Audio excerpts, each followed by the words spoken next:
नाज़रीन, वैसे तो साल आठ साल से नाकाबिले इरशाद के उन्वान से मैं कॉलम लिखता हूँ, लिखता रहा हूँ और लिखता रहूँगा। लेकिन आज से कॉलम की एक नई शक्ल बोलना शुरू कर रहा हूँ और इसका उन्वान है बोलता कॉलम। कहानी मैं अक्सर लिखता था कि जो है वो नज़र नहीं आ रहा। आज दरअसल मैंने यही एक फिक्रा कहना है दोबारा, लेकिन थोड़ी सी जुजियात के साथ। इस वक्त सूरत हाल ये है कि बात छोटी छोटी खबरें निकल के सामने आती हैं और या बड़ी खबरों के छोटे हिस्से लीक होते हैं और खामोशी हो जाती। मुझे यकीन है कि कोई बड़ी खबर लीक होने वाली, उसे लीक कहना गलत होगा।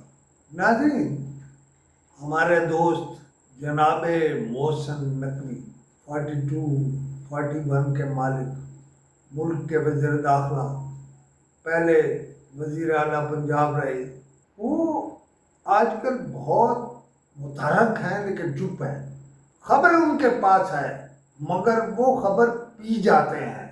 अखबार नवीस के लिए बड़ी मुश्किल होती है खबर को पी जाना। एक और समझ, पीपल्स पार्टी और मुस्लिम लीग के दरमियान बहुत कुछ पक चुका है और पक रहा है। मुझे यकीन है कि वो आतिश फशां की तरह फट सकता है। वो क्या है जो लावे की शक्ल में पक चुका है क्या वो? ये मैं कुछ नहीं कह सकता, लेकिन वो जल्द सामने आ सकता है। हम छोटे से थे तो हमारे बुजुर्ग कहा करते थे कि ये बंदा सामने फिर रहा है, लेकिन ये बंदा नहीं बुत है। हम कहते थे नहीं नहीं ये बंदा है, वो कहते थे ये बुत है। इस पर मेरी बड़ी बड़ी बुजुर्गों से बहसें हुई, बातें हुई और फिर समझ आई कि बुत क्या होता है। बस आज यही आपको बताना है और कुछ नहीं बताना। आप खुद समझ लें। वो फौजियों, चूँकि मैं फौजी इलाके से हूँ, तो उनकी माएँ जो बहुत पढ़ी लिखी नहीं होती थी, वो कहती थी कि थोड़े लिखे को बहुत समझना। बस ये भी बहुत है।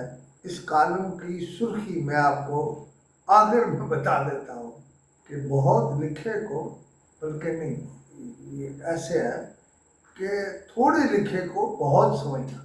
खुदा हाफिज़।